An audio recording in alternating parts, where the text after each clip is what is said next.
100 మంది సచివాలయ ఉద్యోగులు ఆత్మహత్యలు చేసుకున్నారు. యువకులు వాళ్ళందరూ కూడా, ది యంగ్ జనరేషన్. దానికి కారకులు ఎవరు? మీరు కాదా? దీన్ని బట్టి అర్థం కావట్లేదా ఎవరివి హత్య రాజకీయాలు, ఎవరిది గొడ్డలి పార్టీ అని?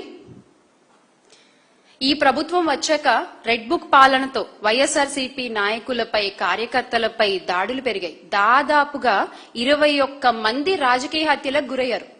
ఇప్పుడు చెప్పండి, ఎవరిది గొడ్డలి పార్టీ? మాటలు మాట్లాడడం కాదు, ఇవాళ రేపు ప్రతి ఒక్కటి విత్ ప్రూఫ్ అందరికీ అందుబాటులో ఉన్నాయన్న విషయం గుర్తుపెట్టుకుని మాట్లాడాలి. మాట్లాడే ముందు రాష్ట్రంలో శాంతి భద్రతల గురించి మాట్లాడతారు మీరు. రాష్ట్రంలో శాంతి భద్రతల గురించి ఇంకా మీరే మాట్లాడాలి. ఈ రోజున ఏ ఒక్క మహిళ అయినా ధైర్యంగా రోడ్డు మీదకి వెళ్లే పరిస్థితి ఉందా రాష్ట్రంలో? ధైర్యంగా పోలీస్ స్టేషన్కి వెళ్లి కంప్లైంట్ ఇవ్వగలరా? ఇచ్చినా కంప్లైంట్ తీసుకుంటారన్న నమ్మకం లేదు, తీసుకున్నా ఆమెకు న్యాయం జరుగుతుందన్న నమ్మకం లేదు. శాంతి భద్రతల గురించి మీరు మాట్లాడతారు. ఎవరు కర్రలతో ఇళ్ల మీదకి దాడులు చేస్తారో తెలియదు, ఎవరి ఇళ్లలోకి వచ్చి కార్లు బద్దలు కొడతారో తెలియదు, ఎవరి ఇంటి మీద పెట్రోల్ బాంబులు వేస్తారో తెలియదు, ఎవరు కండువాలు కప్పుకుని వచ్చేసి కత్తులు పెట్టి పొడి చేస్తారో తెలియదు. మీరు మాట్లాడతారు శాంతి భద్రతల గురించి. ఎక్కడ చూసినా ఈ రోజున రాష్ట్రంలో ఉన్నవి అక్రమ కేసులు, అక్రమ అరెస్టులు, అమాయకులను జైళ్లకు పంపించడం, సోషల్ మీడియా వేధింపులు, రాజకీయ కక్ష సాధింపులు.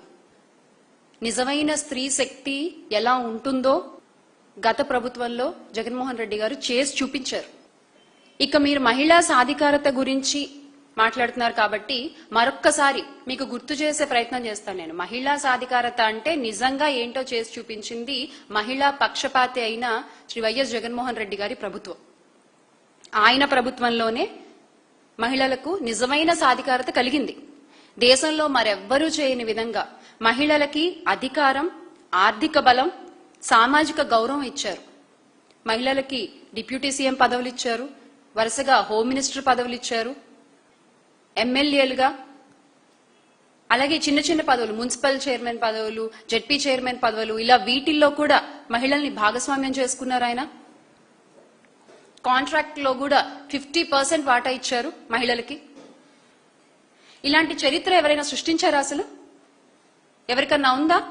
శ్రీ నారా లోకేష్ గారికి ఒక ఓపెన్ సవాల్ అండి, ఒక ఓపెన్ ఛాలెంజ్. ఈ రోజున మీరు అన్నారు కదా చర్చకు సిద్ధమని. ఎస్, మీరు ఏ టీవీ ఛానల్కి రమ్మంటే ఆ టీవీ ఛానల్కి వస్తాము. మీరు ఫస్ట్ టైం ఎమ్మెల్యే కాబట్టి మా పార్టీ నుంచి కూడా ఒక ఎమ్మెల్యే గారు వస్తారు. ఒక ఎమ్మెల్యే గారు ఆ చర్చలో మీతో పాటు పాల్గొంటారు. Yes, we are ready. Open challenge. మీరు చెప్పండి ఏ ఛానల్. బట్ అంతకంటే ముందు మీ శాఖలో పెండింగ్ లో ఉన్న పూర్తి ఫీ రియంబర్స్మెంట్, వసతి దీవెన బకాయిలు దాదాపుగా 10,000 కోట్లు ఎప్పుడు మీరు ఇస్తారో చెప్పండి, ఎప్పుడు మీరు ఇవ్వగలరో చెప్పండి. అలాగే డిఎస్సి అక్రమాలపై ఎందుకు మాట్లాడకుండా పారిపోతున్నారో చెప్పండి.